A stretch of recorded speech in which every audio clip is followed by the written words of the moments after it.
Hello and welcome back to another video.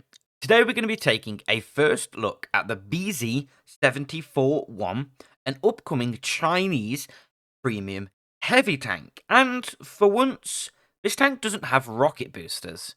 So we're making a return to the old traditional kind of Chinese heavy tanks. Obviously, quite a lot of the ones we've had released recently have been rocket tanks. And well, we're getting what we'd consider a more traditional, maybe some of you would say more boring, Chinese heavy tank. And it's a little bit interesting. So, let's have a look at it. Well, it's going to be packing 420 alpha damage, which is kind of okay.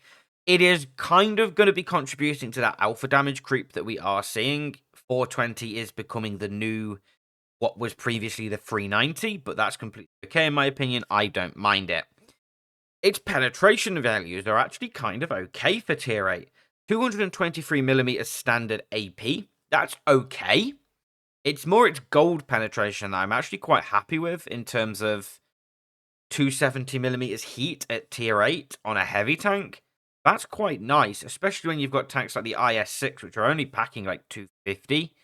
Yeah, you can kind of see how 270 heat, especially with its normalization, is actually going to be quite nice. Shell velocity values are pretty standard, 930 across the board. It will feel a little bit slow at long range, however, especially with those AP rounds. I would have been a little bit more happy if those AP rounds were more like 1050, but 930 will work. You will just feel it at long range.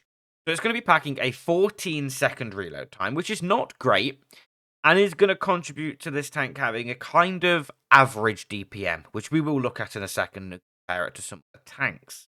An aim time of 2.7 seconds is okay, very manageable, not the worst. However, that dispersion of 0.39 is a little bit on the weaker side nowadays.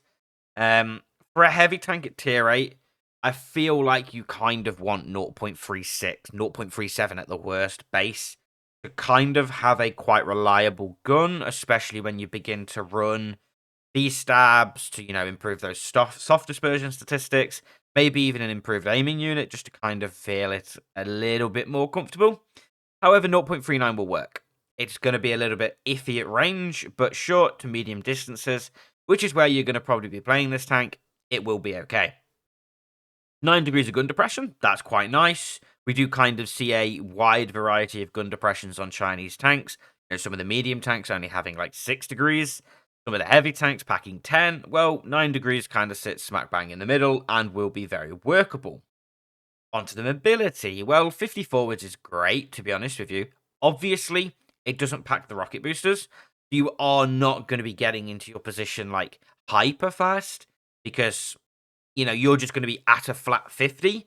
However, the rocket boosters are great for that like pure instant acceleration up to your top speed, kind of cross a dangerous gap or take an aggressive position. 50 flat, however, will compete with same tier rocket boost tanks whilst they're using their rocket boost. So, you run a turbo on this tank and you're pulling it up to like 55. So, definitely manageable and definitely actually quite nice. Power to weight ratios are a little bit iffy. You will struggle to get up to your top speed on soft terrain, but that's only in very certain situations. But on hard terrain, don't worry, this thing will be pretty quick. HP wise, 1500 hit points is actually quite nice, to be honest with you. I think that's quite generous. We have got some tanks at tier 8 still that do pack 1300. So 1500 is kind of the new 1300 in a sense and definitely will work. And it's armor on paper, and do remember this is on paper, it's not on tank structure yet, so we can't have a look at its effective armor. But on paper, 220mm turret is quite nice. However, it is very flat. I would imagine, especially this bit here, either side of the gun, is going to be very weak. Probably more like 220. This is probably going to be more like 260, 280, maybe 300. So its turret armor doesn't look incredible.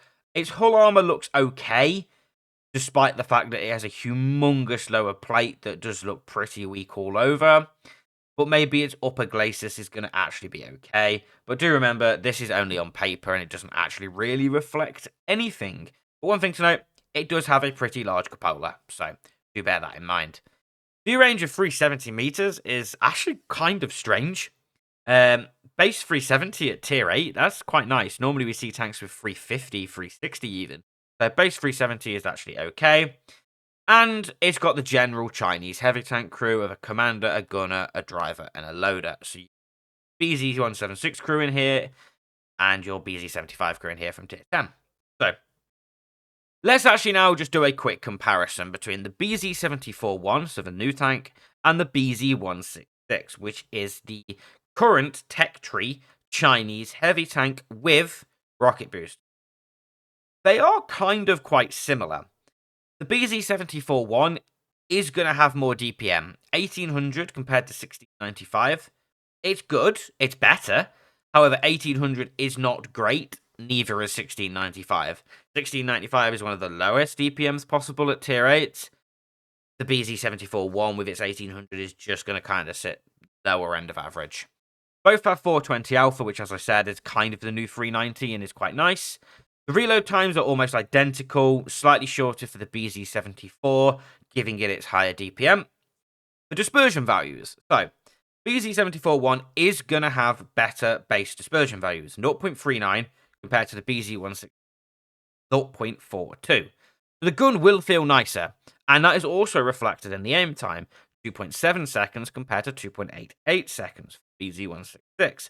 So, this thing's gun is going to feel better than the tier 8 Chinese tech tree heavy, but do bear in mind, neither are particularly great. It's kind of, you put it into perspective, 0.39 and 2.7 seconds aim time, which is definitely better than, 0.42 and 2.88. It's not the greatest in the overall scheme of tier 8 heavy tanks, which are packing 0.37, even 0.36 dispersion with a 2.4 seconds aim time. It's all in perspective. Mobility-wise, as I did say, the BZ-74-1 doesn't have rocket boosters. The BZ-166 does. The base forward speed, 50 for the BZ-74 and 30 for the BZ-166. Okay, the BZ-74 is significantly quicker. Even when the BZ-166 uses its rocket booster and it goes 45, BZ-74 is still quicker. That's what I did say when we looked at those base statistics. 50 is great. This thing's mobility is actually really quite nice. Reverse speed, 15 compared to 13. Not the most relevant statistic, but it's always nicer to have a little bit higher reverse speed. 15 is quite nice, to be honest. 13 is kind of average. Gun depression, 9 degrees. As I said, there are some tanks, the Chinese heavies, that do have 10. The BZ-166 is one of them. However, 9 degrees is perfectly fine and will work in most situations. Identical HP values, 1500 for each of them. And the armor. The armor is where we get interesting. So, the BZ-74-1 is going to have better on-paper hull armor, 180 compared to 140. However, we did see from the armor model, they both, BZ-74-1 has a huge lower plate, so does the BZ-166 from my knowledge. And it's the turret armor where it gets interesting. So, the 74-1 has 220 on paper. The 166 has 300 on paper, but from playing against the 166, its turret armor isn't really 300 millimeters. It is in certain places, however, it's more like 260, 270. And I feel it's going to be a similar situation with the BZ-74-1, with those spots around the gun, like I said, around its gun mantlet being 220. The outer extremities, the more flatter parts, the angled flat parts, are actually going to probably be more 270. So on paper, I feel like the BZ-74's turret armor is going to be a little bit better than the BZ-166's in practice, if that makes sense. On to penetration values, finally. The BZ-74-1 is going to have slightly better standard penetration, 223mm AP, quite nice, compared to 221mm AP for the BZ-166. As I said, that's okay. Standard, average penetration for tier 8 heavies. It's the gold penetration with it being heat that I think is quite nice. 270mm heat for both. It's quite a comfortable ammo type, especially with heat, better normalization, not losing penetration over range. If you do hit your shots over range, obviously with terrible dispersion values. I quite like 270mm heat at tier 8 for heavy tanks. So, the BZ-74-1, what do I think about it? Well, I think it's going to be okay. And that's kind of it, really. It's not going to be overpowered from these statistics, I can tell you that for sure. It is just going to come in and it's going to be a pretty forgettable Chinese heavy tank at the end of the day. It's going to have some good statistics. Its mobility is going to be really quite nice, not having to rely on rocket boosters. Its alpha, kind of the new 390, 420 is quite comfortable. Penetration of those are okay, and its gun handling will be mitigatable through equipment and will be okay at short to mid distance. However, it just doesn't really have that wow factor. And at the end of the day, I don't mind that. It's going to be a good tank. It's not going to be terrible. I don't think it needs anything doing to it, to be honest with you. It's a pretty balanced, pretty generic tier 8 heavy that, you know, I'm okay with right now. It's not going to break the game. It's going to be okay. Would I pick it up personally if it was in boxes? I would not gamble for it, no, because I don't think it's anything special. If it was just for a flat price in the premium shop, I don't know, maybe I'd consider it. But there you go, BZ-74-1. Do let me know down in the comments what you think. We'll have a discussion about it. And if you did like this video, don't forget to like and subscribe, and I'll see you all again very soon.